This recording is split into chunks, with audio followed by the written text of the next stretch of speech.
नमस्ते, मैं समीर पल्लेतकर। आ, ये 1857 के भारतीय स्वतंत्रता संग्राम का 5वां भाग है और इसमें हम बात करेंगे कि ये युद्ध खत्म कैसे हुआ। आ, ये शुरू करने से पहले ये बहुत ही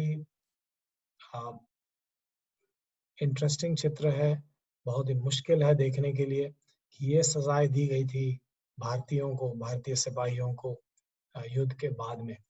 तो उसके बारे में बात करेंगे कि अ, अंग्रेजों ने कितनी बर्बरता से सुलूक किया भारतीयों के साथ। अम,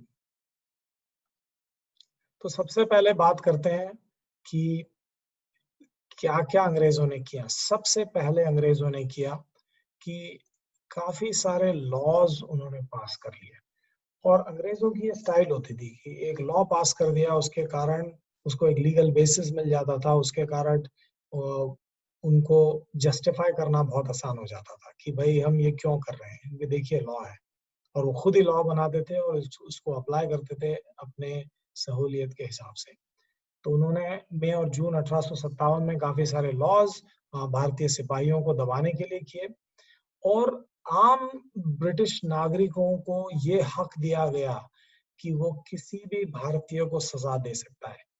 तो वो नागरिक ब्रिटेन का, चाहे वो आर्मी में हो न हो, लेकिन कोई भी बगावतखोर हो उसको वो मार सकता है।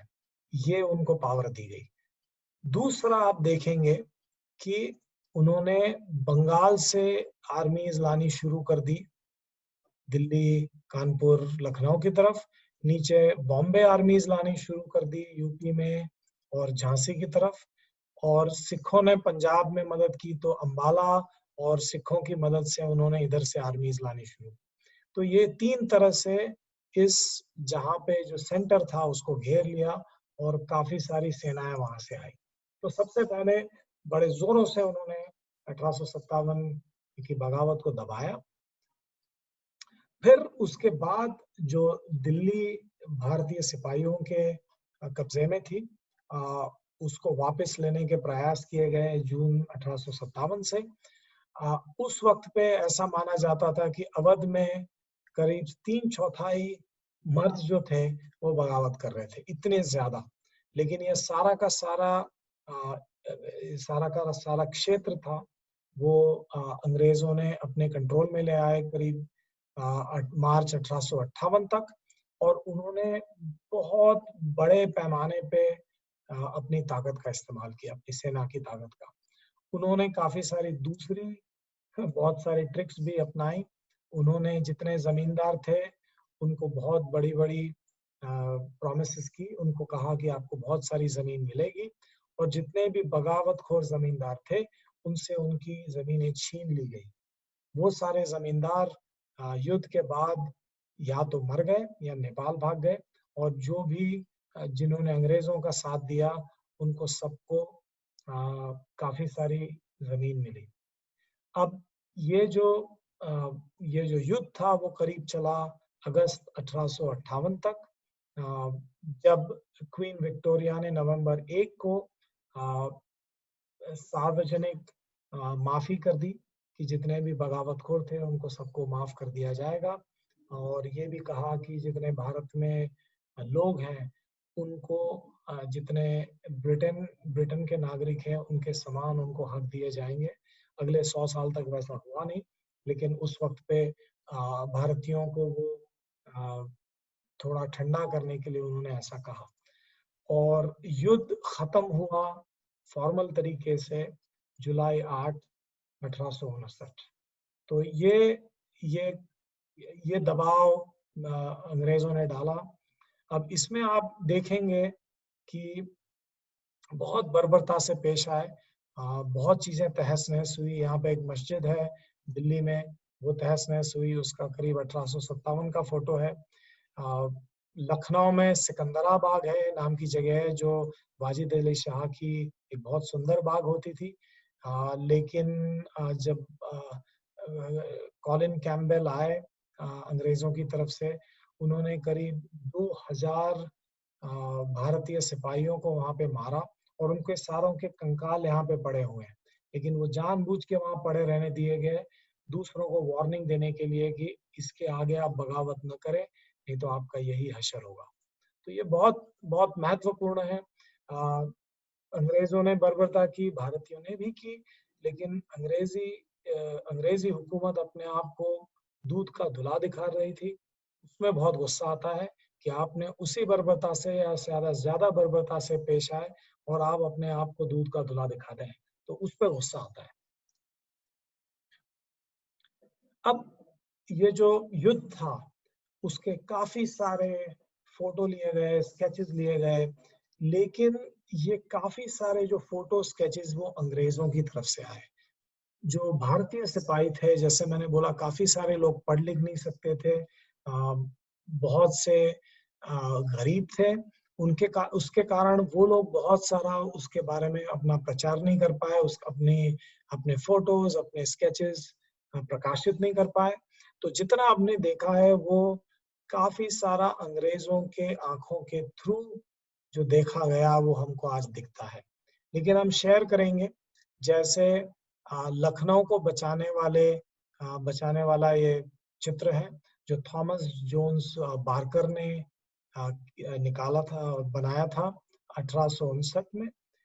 तो जो भारतीय सेना थी और भारतीय सिपाही थे, उन्होंने लखनऊ को घेरा किया था। हेनरी लॉरेंस जो कमिश्नर थे लखनऊ के, उन्होंने सारे क्रिश्चियंस को इकट्ठा किया और जो रेसिडेंसी बोलते थे, मतलब जहाँ पे अंग्रेज रहते थे, वहां पे वो चले गए, लेकिन वो मारे गए। सितंबर 25 1858 में जेम्स उट्रैम और हेनरी हैवलॉक वो सिपाहियों के थ्रू घुस के किसी तरह लखनऊ पहुंचे और उन्होंने उनको रीइंफोर्स किया। उसके 20 दिन बाद कॉलिन कैम्पबेल वहां पे आए और उन्होंने लखनऊ का घेरा तोड़वाया और उन सबको बचाया। तो ये जो पेंटिंग है थॉमस जोन्स बारकर की, वो ऐसा दिखाती है कि देखिए, ब्रिटिश हुकूमत जो है वो हमेशा जीतेगी और हमेशा उनकी ही जीत होगी। तो यहाँ पे सारे के सारे लोग आप देख रहे होंगे, वो जो कॉलिन कैम्पबेल, जेम्स उट्रम और हेनरी हैवलॉक, ये तीन बीच में है, उनके तरफ देख रहे हैं और काफी पीछे उजाड़ चीजें हैं, लेकिन फिर से ये दिखाने का मतलब है कि हमेशा ब्रिटिश हुकूमत ही जीतेगी। फिर और चित्र भी बनाए गए। एक चित्र था इन मेमोरियम, वो जोसेफ नोएल पैटन ने बनाया 1859 में। वहां पे दिखाया गया कि काफी सारी अंग्रेजी महिलाएं और बच्चे एकदम असहाय बैठे हुए हैं। उनको लग रहा है कि शायद अब कभी भी भारतीय सिपाही आएंगे और उनको शायद मार डालेंगे, और ये जो बर्बर सिपाही हैं अंग्रेजों के नजरिए से, ये बर्बर सिपाही कभी घुस के मार सकते हैं। तो इस इस प्रकार के दृश्य ब्रिटिश पब्लिक को दिखाए गए, वहाँ के न्यूज़पेपर्स में दिखाए गए, उनके बारे में कहानियां लिखी गई, और इसके कारण जो ब्रिटिश नागरिक थे वो उनका खून खौल उठा और उन्होंने कहा कि किसी भी तरह से इस बगावत को दबाना है और उसके लिए भी कितने भी भारतीयों को मारना पड़े, कितनी भी बर्बरता करनी पड़े, तो यह अब जायज है। तो ऐसे चित्र इस्तेमाल किए गए अंग्रेजों की तरफ से। ये और एक चित्र है जब कानपुर में काफी सारे गोरे लोगों को मारा गया। वो काफी सारे जो भारतीय सिपाही थे, उन्होंने गोरे लोगों को मारा।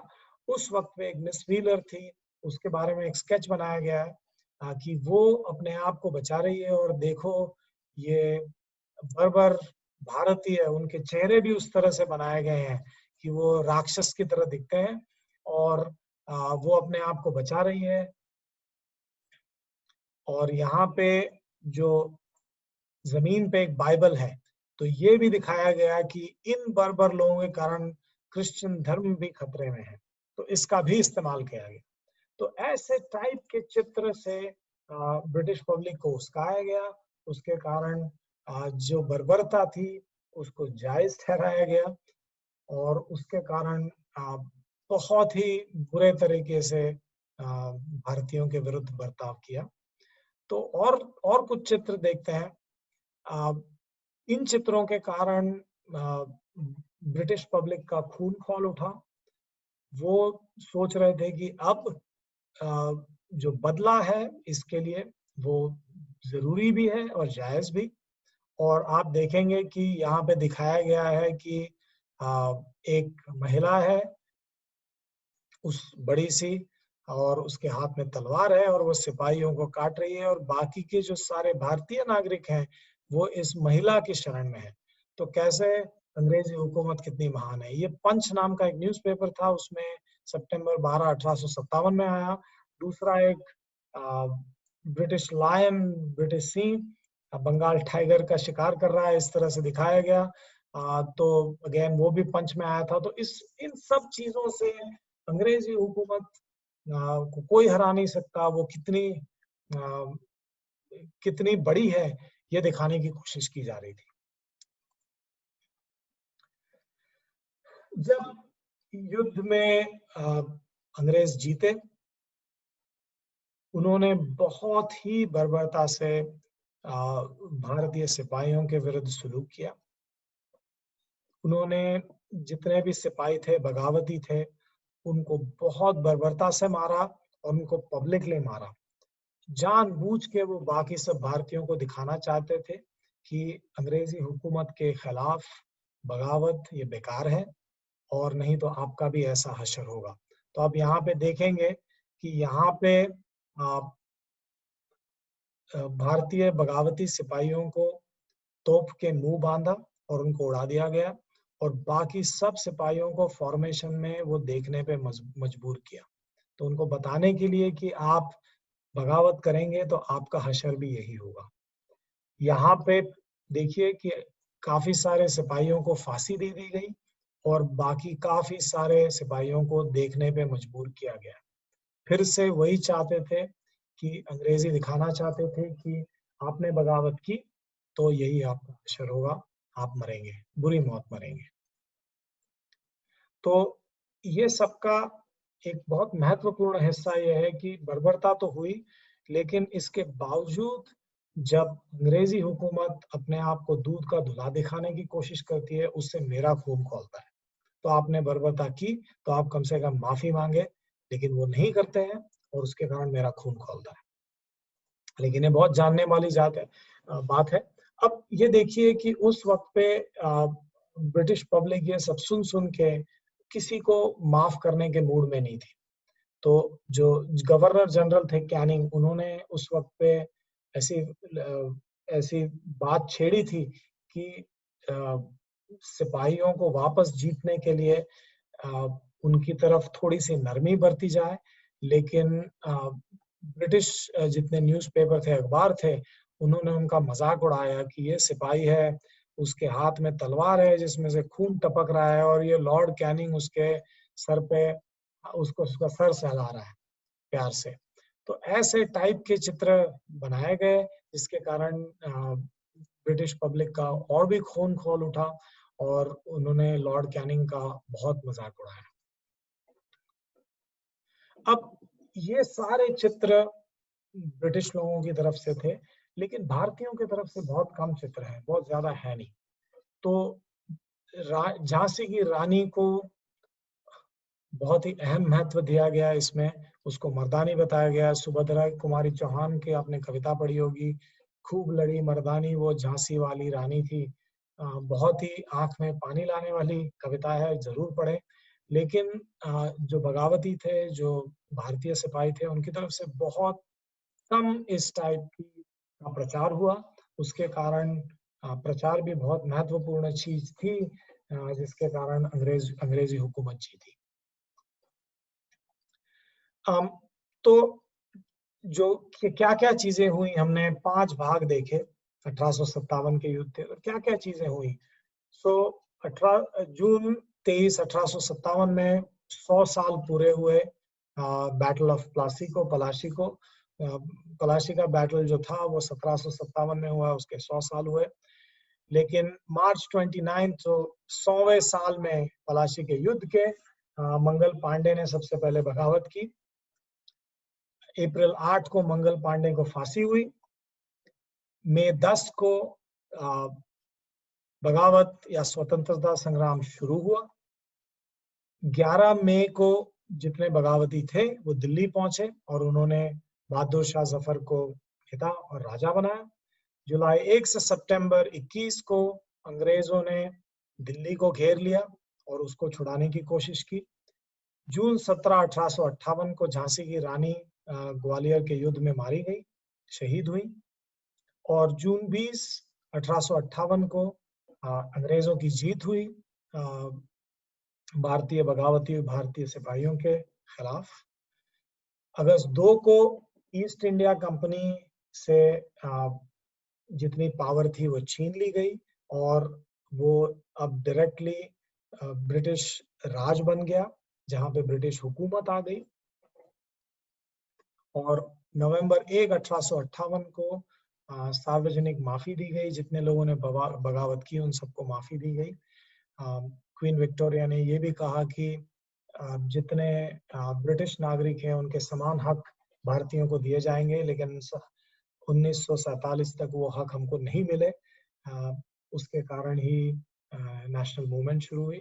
तो ये करीब था और ये टेक्स्ट बुक में जो टाइमलाइंस हैं वो करीब करीब वैसे ही टाइमलाइंस हैं जो मैंने बोला। अहमदुल्ला शाह जो थे उन्होंने चिन्हाट के युद्ध में ब्रिटिशों को हराया था, लेकिन ये कुछ कुछ चीजें हैं। और झांसी की रानी जून में मारी गई, शहीद हुई 1858 में। तो ये फिर से युद्ध की कुछ टाइमलाइंस हैं। और जुलाई 8, 1859 को युद्ध खत्म हुआ। हमारे लिए बहुत महत्वपूर्ण युद्ध था। हमारी हार हुई भारतीयों की, लेकिन गर्व की ये बात है कि धर्म, जाति, भाषा, ये सब के सब छोड़ के लोगों ने एकत्रित होके अंग्रेजों को चुनौती दी और ऐसी चुनौती दी कि अंग्रेजी हुकूमत हिल गई। 1857 के युद्ध में क्या हुआ? करीब 1.5 लाख भारतीय मारे गए और बहुत बुरी तरह मारे गए। 1858 अगस्त 7, 1858 में बहादुर शाह जफर को रंगून भेज दिया गया और उनकी पब्लिक ट्रायल हुई रेड फोर्ट में, दिल्ली में, लाल किले में। कलकत्ता में नहीं हुई क्योंकि जानबूझ के अंग्रेज दिखाना चाहते थे कि देखिए हिंदुस्तान के बादशाह को भी हम ट्रायल पे ला सकते हैं। और बहादुर शाह जफर रंगून में उनकी मौत हुई नवंबर 7, 1862 को, बूढ़े हो गए थे।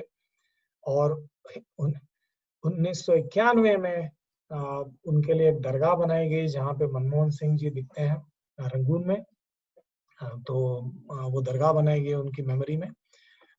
फिर 1858 के 57 के युद्ध के बाद जो भारत की हुकूमत थी वो ईस्ट इंडिया कंपनी से ब्रिटिश क्राउन के पास चली गई। ईस्ट इंडिया कंपनी को खारिज कर दिया गया गवर्नमेंट ऑफ इंडिया एक्ट के तहत और ब्रिटिश राज शुरू हुआ। ईस्ट इंडिया कंपनी ने मिसमैनेजमेंट की, बर्बरता से पेश आए, इस प्रकार के आरोप किए गए और उनसे वो हक छीन लिया गया। क्वीन विक्टोरिया ने ये कहा कि भारतीयों को उसी प्रकार के हक दिए जाएंगे जैसे ब्रिटिश नागरिकों को, वो हुआ नहीं। और जो सेना और फाइनेंशियल सिस्टम थी उसको रीऑर्गेनाइज किया गया। इसके बाद अंग्रेजों को ये भी समझ में आ गया जब तक हम भारतीयों के साथ ठीक से पेश नहीं आते, उनको वो सारी प्रोसेस में आमंत्रित नहीं करते, हमारी यहाँ पे हुकूमत टिक नहीं सकती। इसलिए काफी सारे भारतीयों को भी गवर्नेंस में लाया गया और इस तरह से 1857 का युद्ध खत्म हुआ। आपको होपफुली आपको ये अच्छा लगा। धन्यवाद।